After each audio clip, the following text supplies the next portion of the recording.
Assalamualaikum warahmatullahi wabarakatuh. Selamat datang di channel Gria Demit. Terima kasih sudah klik video ini. Di video kali ini aku akan menceritakan kisah horor yang berjudul Teror Boneka Iblis. Bagaimana kisah selengkapnya? Yuk simak video ini sampai akhir. Namun sebelumnya support channel ini dengan like, komen, dan subscribe channel ini agar bisa berkembang dan aku bisa semangat membuat video untuk kalian semua. Oke, tanpa berlama-lama kita simak ceritanya. Malam itu, hujan deras mengguyur kota kecil tempat Pak Surya biasa memulung. Seperti biasa, ia mengais tumpukan sampah di dekat sebuah pabrik mainan tua yang sudah lama terbakar. Tangannya yang keriput berhenti saat ia melihat sesuatu yang mencolok di bawah tumpukan sampah basah. Sebuah boneka tua, lusuh, dengan mata merah menyala yang tampak seperti memandang langsung ke arahnya. Boneka itu tersenyum, senyum lebar yang terasa terlalu hidup untuk benda mati. Pak Surya bergidik, tapi berpikir boneka itu mungkin bisa dijual di pasar loak. Ia memasukkannya ke dalam karung tanpa berpikir panjang. Saat perjalanan pulang, langkahnya terasa lebih berat dari biasanya. Ia merasa seperti ada sesuatu yang mengikuti di belakang. Tapi saat menoleh, hanya ada gelap dan bayangannya sendiri. Sesampainya di rumah, Pak Surya mendengar bisikan samar, seperti suara anak kecil yang tertawa dan memanggil namanya. Ia mengabaikannya, berpikir itu hanya lelah setelah bekerja seharian. Boneka itu ia letakkan di sudut ruangan. Namun saat ia hendak tidur, bisikan itu terdengar lagi. Kali ini lebih jelas. "Ayo main denganku, Pak Surya." Pak Surya langsung bangun dengan keringat dingin membasahi dahinya. Namun rumahnya tetap sunyi seperti biasa. Keesokan harinya Pak Surya memberikan boneka itu kepada cucunya, Dina, yang kebetulan sedang berkunjung. Gadis kecil berusia 7 tahun itu langsung menyukainya. "Terima kasih kakek," serunya sambil memeluk boneka itu erat. Pak Surya hanya tersenyum kecil, merasa lega boneka itu tidak ada lagi di rumahnya. Namun sejak Dina membawa boneka itu pulang, keanehan mulai terjadi. Dina menjadi lebih pendiam dari biasanya. Tapi ia sering terlihat berbicara sendiri di kamarnya. Ketika ibunya bertanya, dia menjawab santai. "Aku ngobrol sama teman baru aku, namanya Lala." Orang tuanya menganggapnya sebagai teman imajiner, hal yang biasa bagi anak-anak seusianya. Malam harinya, suara langkah kaki terdengar dari kamar Dina. Ayahnya, yaitu Pak Budi, yang penasaran masuk untuk memeriksa. Dina tampak duduk di lantai, memandangi boneka itu sambil tersenyum kosong. "Lala bilang dia suka tinggal di sini," ujar Dina tanpa mengalihkan pandangan. Semakin lama, kejadian aneh mulai mengganggu rumah mereka. Piring di dapur jatuh sendiri, pintu kamar terbuka dan tertutup dengan sendirinya, dan suara tawa kecil sering terdengar dari lorong rumah di malam hari. Dina pun semakin sering berbicara dengan boneka itu, bahkan terkadang tertawa keras seolah mendengar lelucon yang menyeramkan. Yang paling membuat merinding adalah ekspresi boneka itu. Awalnya hanya sekedar menyeramkan, tetapi lama-lama terasa seperti hidup. Mata merahnya tampak semakin menyala, dan senyumnya tampak lebih lebar setiap harinya. Dina sering tertangkap memandangi boneka itu dengan tatapan kosong seperti sedang terhipnotis. Ibunya mulai merasa tidak nyaman, tapi setiap kali mencoba menjauhkan boneka itu, Dina akan menangis histeris. "Shh, Mama, jangan ganggu Lala," ujar Dina suatu malam dengan suara lirih. "Kalau Mama ganggu, Lala akan marah, dan Mama gak akan suka kalau Lala marah." Malam itu, Keluarga Dina terbangun oleh suara tawa yang aneh. Suara itu terdengar kecil seperti tawa anak kecil, tapi mengandung nada menyeramkan yang membuat bulu kuduk meremang. Dina sedang tidur di kamarnya dan suara itu berasal dari sana. Pak Budi, ayah Dina, bangkit dengan langkah ragu. Ia melihat istrinya, Bu Rini, yang menatapnya dengan wajah pucat. "Itu suara apa, Mas?" tanyanya dengan nada berbisik. Pak Budi tidak menjawab. Ia berjalan menuju kamar Dina dengan hati-hati, membuka pintu dengan perlahan. Dina masih berbaring di ranjang, memeluk boneka itu erat-erat. Tetapi wajahnya terlihat pucat seperti mayat. Matanya sedikit terbuka, memandang kosong ke arah langit-langit. Pak Budi mencoba memanggil putrinya, "Dina." Tapi tidak ada jawaban. Lalu boneka itu tertawa lagi, kali ini lebih keras.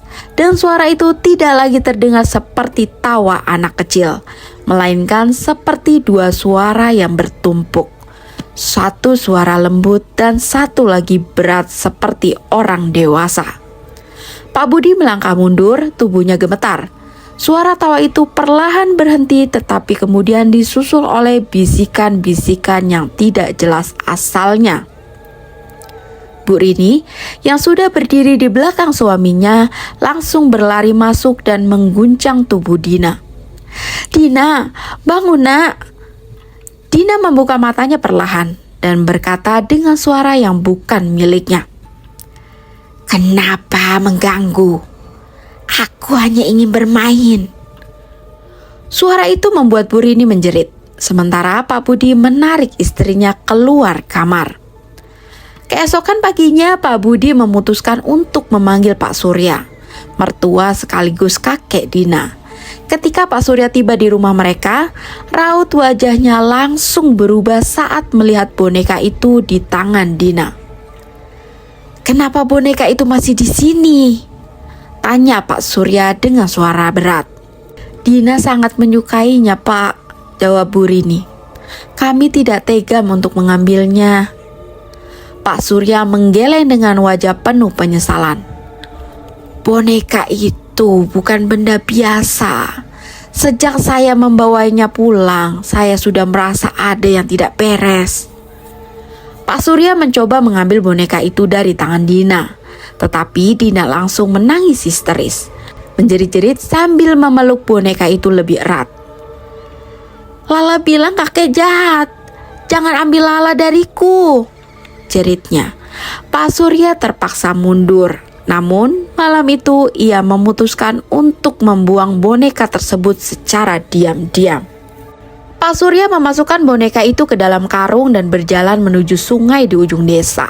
Di bawah gelapnya malam, ia melemparkan boneka itu ke dalam air, memastikan bahwa arus deras membawanya pergi.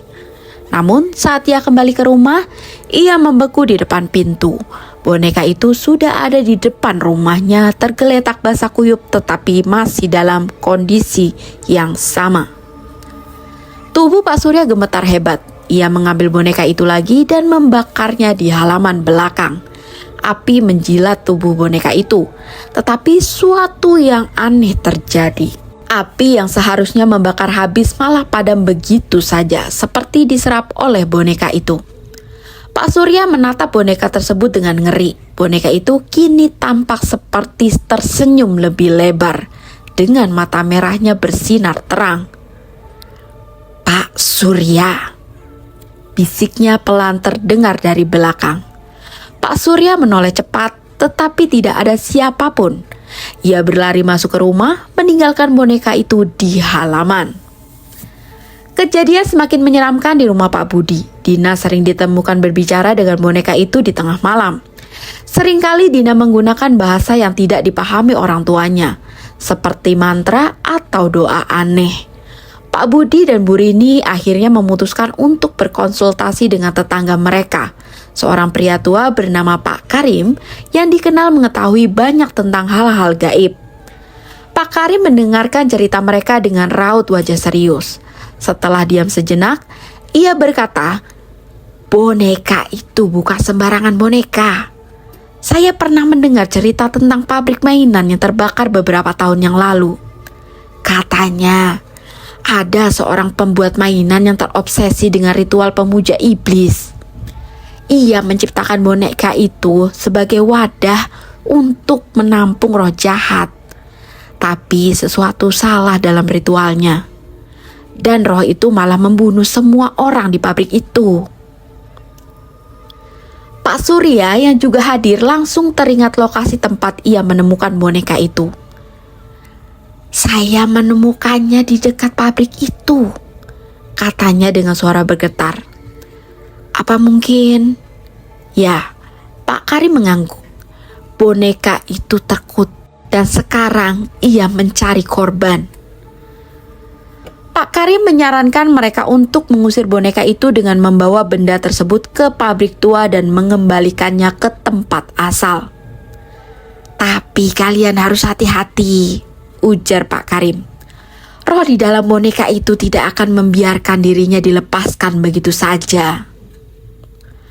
Malam itu, Pak Surya, Pak Budi, dan Pak Karim berencana membawa boneka itu ke pabrik. Mereka menunggu Dina tertidur sebelum mengambil boneka itu dari kamarnya.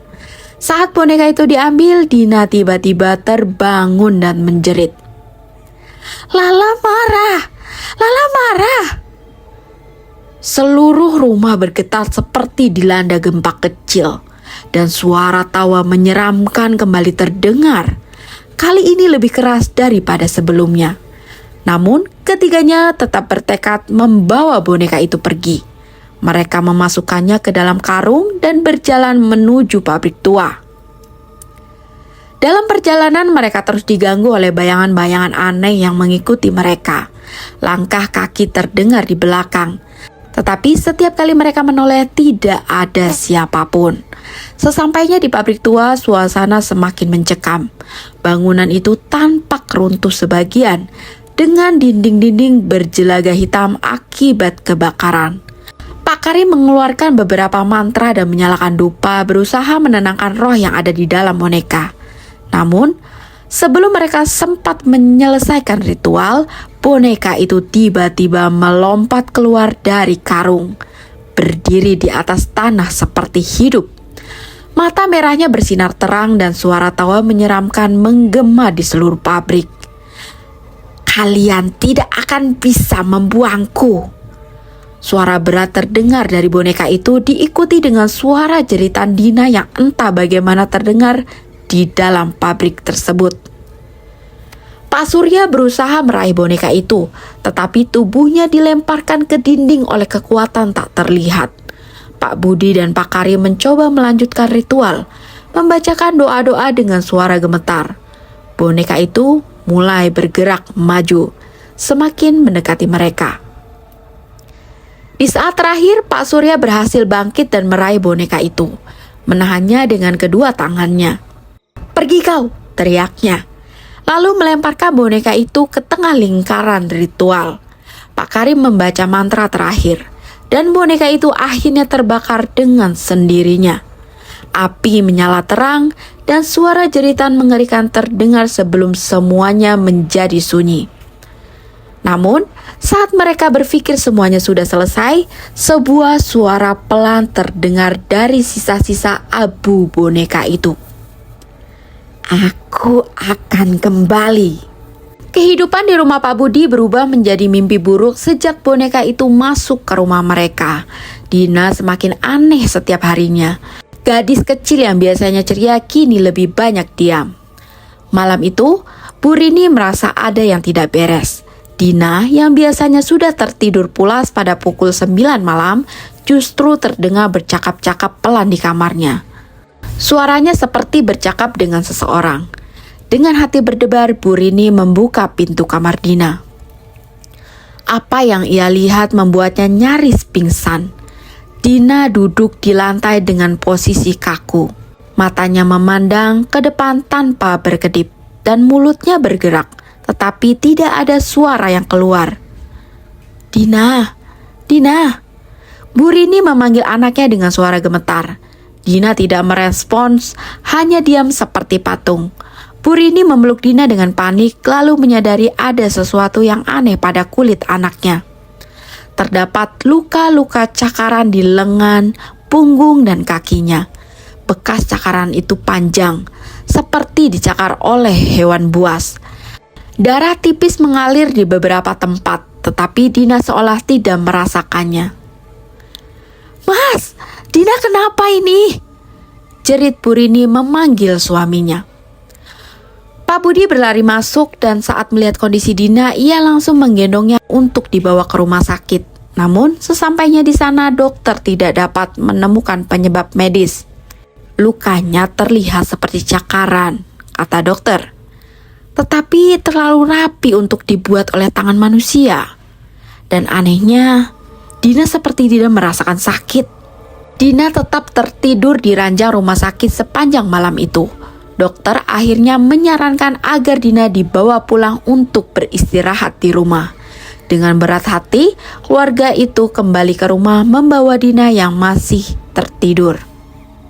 Malam berikutnya situasi menjadi semakin mencekam. Dina sudah kembali ke kamarnya, masih dalam keadaan lemas. Pak Surya yang merasa bertanggung jawab atas boneka itu memutuskan untuk berjaga di rumah Pak Budi. Ia tidur di ruang tamu, tetapi tidak bisa memejamkan mata. Entah kenapa, udara malam itu terasa dingin menusuk meskipun jendela-jendela tertutup rapat. Sekitar pukul 2 pagi, Pak Surya mendengar suara tawa kecil dari arah kamar Dina. Tawa itu sangat pelan tetapi cukup jelas untuk membuat tubuhnya merinding. Dengan langkah hati-hati, ia mendekati kamar Dina. Saat membuka pintu, ia melihat sesuatu yang membuat nafasnya tercekat. Di sudut kamar yang gelap, di luar jangkauan lampu malam, terlihat bayangan kecil. Pak Surya mengenali siluet itu. Siluet boneka dengan mata merah menyala. Boneka itu tampak berdiri sendiri diam di sudut kamar, sementara Dina masih terbaring lemah di ranjang. Pak Surya mengucek matanya, berharap itu hanyalah bayangan. Tetapi bayangan itu tetap ada. Lebih buruk lagi, mata boneka itu tampak bersinar lebih terang dari biasanya, seperti memancarkan kebencian. Pak Surya mencoba melangkah masuk untuk mengambil boneka itu. Boneka yang seharusnya sudah lenyap itu. Tetapi sebelum ia bisa mendekat, bayangan itu menghilang. Lampu kamar tiba-tiba padam, meninggalkan kegelapan total. "Dina!" Pak Surya berteriak. Ia berlari ke ranjang Dina, menyalakan lampu darurat yang ada di ponselnya. Dina tampak masih terbaring, tetapi wajahnya pucat, nafasnya tersengal-sengal. Boneka itu kini kembali berada di pelukan Dina, seperti tidak pernah berpindah tempat, dan juga seperti tidak pernah terbakar. Pak Surya mencoba mengambil boneka itu dari tangan Dina, tetapi boneka itu terasa sangat berat, seperti tidak wajar untuk ukurannya. Ketika ia akhirnya berhasil menarik boneka itu, Dina tiba-tiba menjerit keras. Tubuhnya melengkung seperti sedang menahan rasa sakit yang luar biasa. Pak Surya yang ketakutan langsung menjatuhkan boneka itu ke lantai. Dan jeritan Dina pun berhenti. Ia tampak tertidur lagi, tetapi ada sesuatu yang salah dengan ekspresinya. Pagi itu tragedi terjadi. Bu Rini masuk kamar Dina untuk membangunkannya. Tetapi yang ia temukan adalah tubuh anaknya yang sudah tidak bernyawa. Dina terbaring kaku dengan mata terbuka lebar dan ekspresi ketakutan yang luar biasa di wajahnya. Boneka itu berada di sebelahnya tersenyum seperti biasa. Bu Rini menjerit histeris, membuat Pak Budi dan Pak Surya berlari ke kamar. Mereka berdua membeku melihat pemandangan itu. Tubuh Dina tampak memucat dan meskipun tidak ada tanda-tanda luka baru, jelas sekali bahwa ia meninggal dalam keadaan sangat ketakutan. "Ini semua salahku," bisik Pak Surya dengan suara bergetar. "Aku yang membawa benda terkutuk itu ke sini." Ia jatuh terduduk, menangis sambil memegangi kepalanya. Bu Rini menangis sambil memeluk tubuh anaknya yang sudah dingin. Sementara Pak Budi hanya berdiri di sudut ruangan dengan wajah kosong. Namun, yang membuat suasana semakin menyeramkan adalah boneka itu. Senyum di wajah boneka yang tampak lebih lebar dari biasanya. Seperti puas telah mengambil nyawa Dina. Mata merahnya tidak lagi hanya bersinar, tetapi tampak seperti memandang langsung ke arah Pak Surya, seolah-olah mengejeknya. "Saya akan menghancurkan boneka ini kembali," kata Pak Surya dengan nada penuh dendam. Ia marahi boneka itu, tetapi saat ia menyentuhnya, suara tawa kecil terdengar. Seperti suara Dina, tetapi lebih serak dan menakutkan. Boneka itu terasa panas, membuat Pak Surya melepaskannya. Bu Rini menangis semakin keras, berulang kali memanggil nama Dina yang tidak akan pernah menjawab lagi. Sementara itu, di sudut kamar, bayangan kecil tampak berdiri kembali, seperti menonton dalam diam. Pak Surya tahu ini baru permulaan dari sesuatu yang jauh lebih mengerikan. Setelah kematian Dina yang misterius, suasana rumah menjadi suram dan penuh rasa bersalah. Pak Surya yang merasa bertanggung jawab atas kehadiran boneka itu memutuskan untuk meminta bantuan seorang paranormal bernama Ki Joyo yang dikenal mampu menghadapi hal-hal gaib. Malam itu Ki Joyo datang ke rumah Dina, membawa tas kecil berisi dupa, minyak wangi, dan benda-benda ritual lainnya. Begitu masuk ke dalam rumah, Ki Joyo langsung merasakan hawa yang berbeda. Ia berdiri diam di tengah ruang tamu, memejamkan mata sambil menghirup udara dalam-dalam. "Rumah ini sudah terkontaminasi energi buruk," katanya pelan, lalu memandang ke arah kamar Dina. "Boneka itu bukan sekedar benda mati. Ada sesuatu yang gelap di dalamnya." Pak Budi membawa Ki Joyo ke kamar tempat boneka itu disimpan. Boneka tersebut diletakkan di sudut ruangan.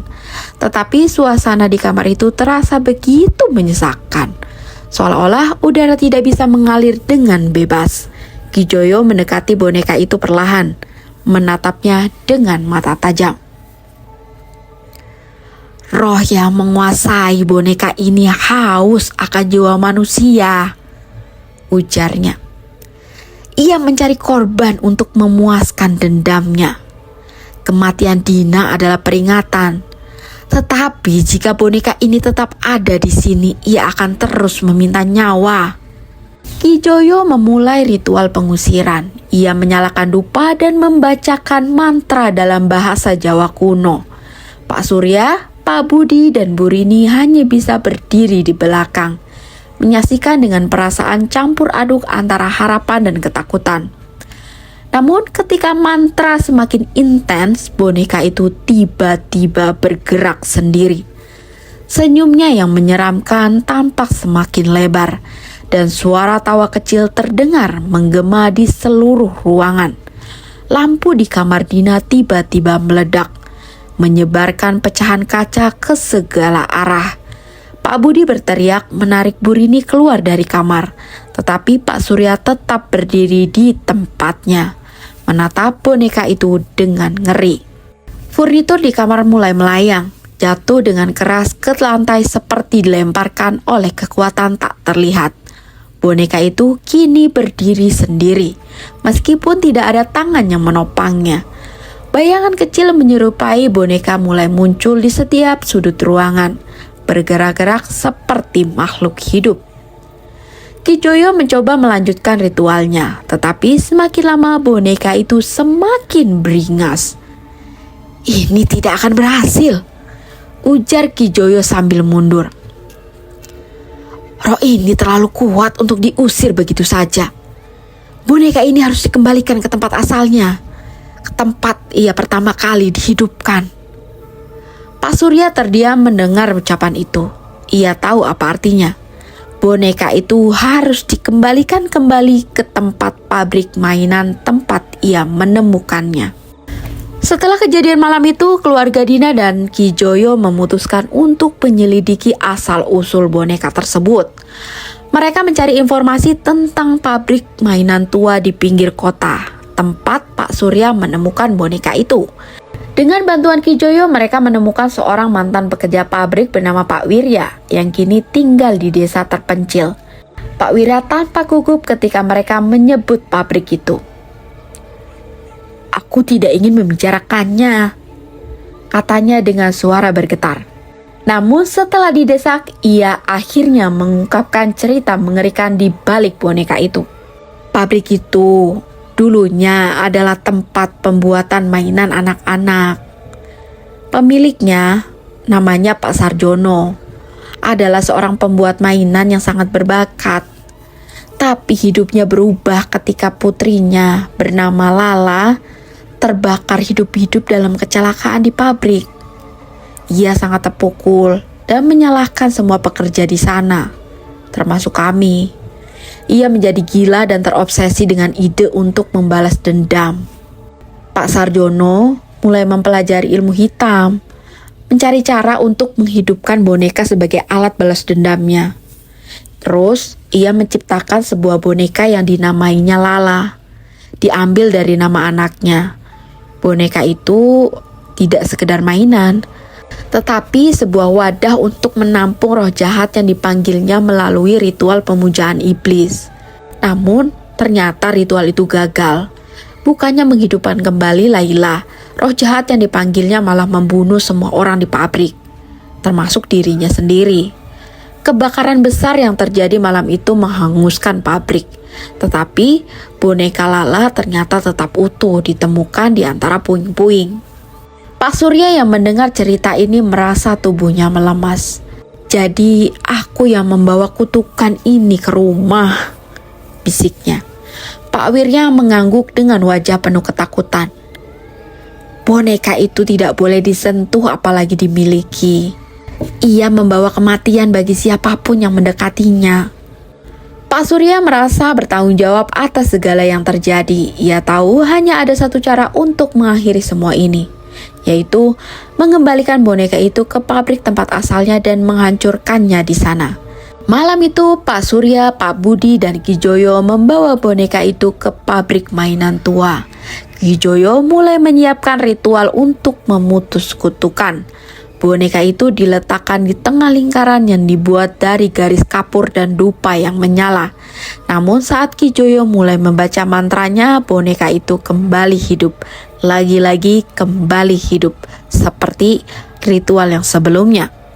Ia melompat dari lingkaran tertawa dengan suara yang menyeramkan.